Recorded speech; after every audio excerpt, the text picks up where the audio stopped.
تو پھر ذرا سوچیں کہ کچھ نوجوان جب پورا ملک ان کے خلاف، جب بادشاہ نے فائنل الٹیمیٹم دے دیا کہ یا ہمارے ساتھ یا ختم، پورا ملک خلاف، اور یہ کھڑے ہو گئے، ان کو کوئی راستہ نظر نہیں آ رہا کیونکہ بادشاہ آپ کے خلاف ہے، پورا ملک سارے آپ کے خلاف ہیں، اور آپ کھڑے ہو گئے کہ نہیں، میں سچائی کے لیے کھڑا ہوتا ہوں۔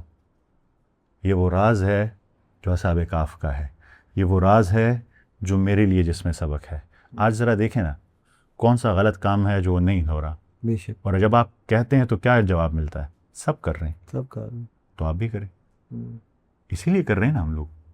تو جو اعزاز ملا ان کو، وہ اس لیے ملا کہ جب ساری دنیا خلاف تھی وہ اللہ کے لیے کھڑے رہے۔ میں آج بھی کہتا ہوں، ہر اس نوجوان سے کہتا ہوں جو یہ دیکھ رہا ہے، صرف نوجوان سے نہیں، ان کے ماں باپ سے، بھائیوں بہنوں سے، سب سے، آج بھی اگر آپ اللہ کے لیے کھڑے ہوں گے تو آج بھی وہی اللہ کی مدد ہوگی، کہ صرف اللہ کے لیے۔ یہ سوچے بغیر کہ یہ کیسے ہوگا، یہ سب لوگ تو میرے خلاف ہیں، کیسے زندگی ہوگی، اللہ کی مدد ہے، فرشتے آئیں گے قطار اندر قطار، ایسے ہی ہے۔ اور یہ وہ سوال ہے جسے ہمیں پوچھنا چاہیے تھا، جسے ہمیں سمجھنا چاہیے تھا۔ سوشل پریشر کو کیسے ایبزارب کریں؟ ہماری ساری عادتیں جو ہیں وہ سوشل پریشر کے اندر ہیں، ہم جو کچھ بھی کرتے ہیں وہ سوشل پریشر کی وجہ سے کرتے ہیں۔ بے شک۔ اور یہ میں ڈاکٹر صاحب یہاں پہ ایک چیز ایڈ کرتا جاؤں کہ ہمیں ہمیشہ، وہ ایک شعر ہے میں اکثر پڑھتا ہوتا ہوں، سدھو ایک انڈین کرکٹر ہے، وہ کہتا ہے کہ دنیا میں سب سے بڑا روگ کیا کہیں گے لوگ، ٹھیک ہے؟ بالکل۔ تو ہم چونکہ لوگوں کو خوش کر رہے ہیں، تو اقبال نے اس کو کہا ایک بتان وہم و گما، تو ہمارے چونکہ خدا بدل گئے ہیں نا، ہمارا اللہ خدا نہیں رہا، نعوذ باللہ، ہمارے خدا بدل گئے ہیں۔ تو اس لیے ہم جب یہ لوگ، اسی لیے جب ہم اللہ کے راستے میں کھڑے ہونے کی بات کرتے ہیں تو سب سے پہلے میں روک دوں گا اپنے بچوں کو، یار بیٹا کیا کر رہے ہو یار، ٹھیک ہے؟ سب غلط ٹرن لے رہے ہیں تو بھی لے لو، رائٹ؟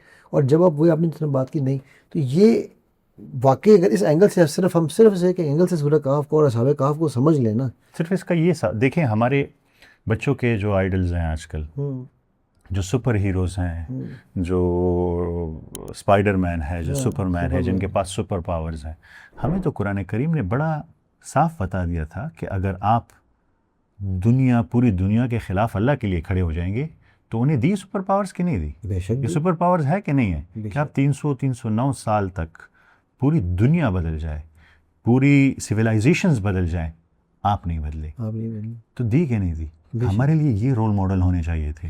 میں آپ کی بات، سوری بیچ میں انٹرپٹ کرنے لگا ہوں، ویورز کو غصہ آئے گا اس لیے میں پہلے بتا دوں کہ، لیکن میں نے ایک غور کر رہا تھا تو کسی نے ایک ویڈیو میرے سامنے سے گزری، اچھا میں یہ اللہ تعالیٰ سبحانہ تعالیٰ کے وہی آپ کی بات ہے، جب آپ کچھ سوچتے ہیں تو آپ کو اللہ تعالیٰ کچھ نہ کچھ دکھاتے ہیں کہ یار یہ جو لائن کنگ ایک مووی بڑی مشہور ہوئی تھی بچوں کی، اب لائن کنگ کی اب سٹوری اٹھا کے دیکھ لیں تو آدھی سے زیادہ مووی تو حضرت موسیٰ کے اوپر بنی ہوئی ہے، سپر ہیرو بنایا ہوا لائن کنگ کو بچوں کے لیے، لیکن وہ کیا ہے کہ وہ اسی سے کیا کہتے ہیں، جو اس کی انسپریشن ہے وہ وہیں سے لی ہوئی ہے۔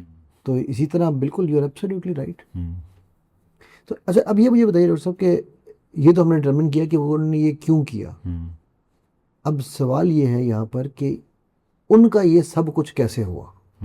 وہ لاز میں دیکھیں، جب اللہ سبحانہ تعالیٰ اپنی سنت کے خلاف نہیں جاتے، جب جاتے ہیں تو معجزہ ہوتا ہے، رائٹ؟ تو اب وہ جو معجزہ ہے، یہ معجزہ ہی ہے نا ایک قسم کا، سائنس کے تو اس کو آج تک نہیں ڈھونڈ پا رہی کہ کیسے ہوا، بالکل۔ So how did this happen and why was it important? اللہ سبحانہ تعالیٰ تو چاہتے تو اس سب کے بغیر عیسیٰ کو نہیں اٹھا لیا، اصحاب کہف کو اٹھاتے 300 سال بعد نیچے اتار دیتے، یہ بھی تو کر سکتے تھے۔ Why this, how, why and ہوا کیسے؟ دیکھیں، سب سے پہلے تو یہ سمجھیں کہ اللہ تعالیٰ نے اگر کوئی چیز سلیکٹ کی ہے قرآن کریم میں، ہم انفارچونیٹلی قرآن کریم کو باقی بکس جیسا اسٹڈی کرتے ہیں، اس کا ایک ایک لفظ راز سے بھرا پڑا ہے۔ اگر آپ سوچیں گے، اگر آپ تدبر کریں گے تو ہر ایک لفظ راز سے بھرا پڑا۔ اللہ تعالیٰ اس کی پہلی 10 آیتوں میں سے میرے خیال میں 9ویں یا 8ویں آیتوں میں کہتے ہیں کہ کیا آپ کو یہ اصحاب کہف والا واقعہ عجیب لگتا ہے؟ مطلب کچھ اور بات عجیب ہے جو اس میں ہے۔ اور یہ سورت جو ہے شروع کیسے ہوتی ہے؟ الحمدللہ الذی انزل علی عبدہ الکتاب، کتاب کس سے شروع ہوئی؟ پاک ہے وہ ذات جس نے کتاب نازل کی اپنے قرآن کریم پہ، قیما لینذر باسا شدیدا، یہ وہ کتاب ہے جب وہ باسن شدیدہ آئے گا تو یہ آپ کو کئی ماہ ایسے مضبوط سیدھا رکھے گی، آپ کے ایمان کو ڈگمگانے نہیں دے گی، آپ بالکل سٹریٹ کھڑے رہیں گے دیوار کی طرح، جیسے یہ جوان کھڑے رہے.